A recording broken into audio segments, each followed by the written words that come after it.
ప్రభుత్వాన్ని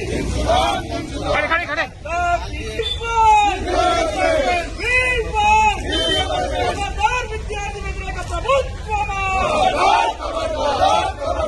బకాయిలు వెంటనే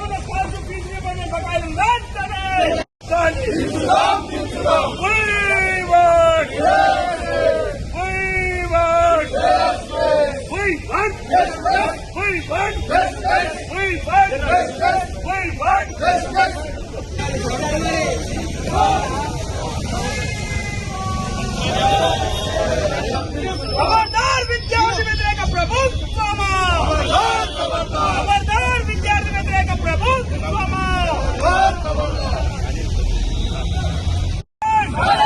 దిగిరాని ప్రభుత్వాన్ని దిగిరాని విద్యార్థి వ్యతిరేక ప్రభుత్వమా खबरदार विद्यार्थी व्यतिरेक ప్రభుత్వమా खबरदार विद्यार्थी व्यतिरेक ప్రభుత్వమా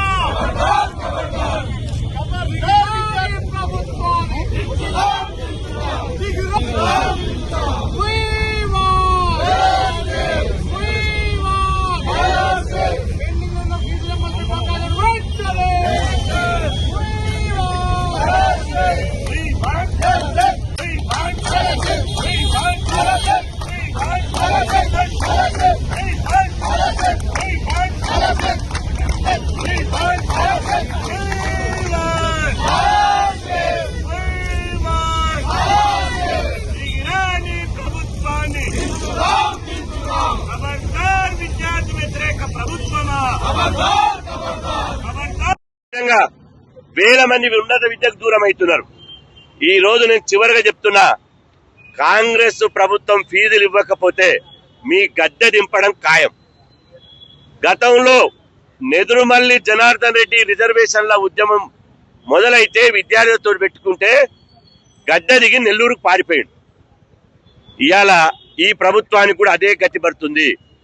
మీరు అనుకోవచ్చు, ఎంత మందిని అరెస్ట్ చేస్తారో చేయండి, ఎంత మందిని నిర్బంధిస్తారో నిర్బంధించండి, కానీ ఉప్పెనలాగా ఉవ్వెత్తున ఈ విద్యార్థి సమాజం ఇవాళ 33 జిల్లాల రోడ్ల మీదకి వచ్చి కాలేజీలు బంద్ పెట్టి పుస్తకాలు పక్కకేసి మాకు మా హక్కు మా ఫీజు మాకు కావాలి అని చెప్పి కొట్లాడుతుంటే ఇవాళ రాజకీయం చేస్తారా?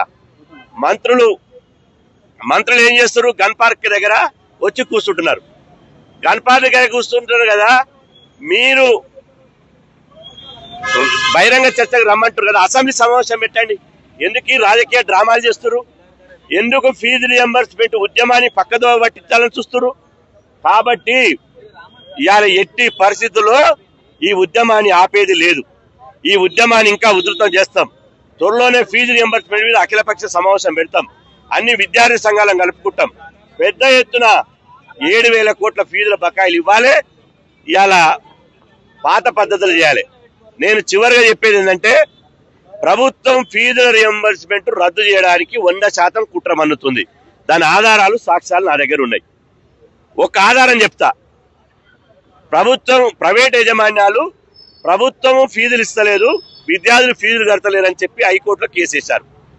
హైకోర్టులో కేసు వేస్తే హైకోర్టులో విద్యార్థుల తరపున, పేద విద్యార్థుల తరపున బలంగా వాదనలు వినిపించాల్సినటువంటి అడ్వకేట్ జనరల్ ఈ కేసులో ఎందుకు అటెండ్ కావడం లేదు? అడిషనల్ అడ్వకేట్ జనరల్ ఎందుకు అటెండ్ కావడం లేదు?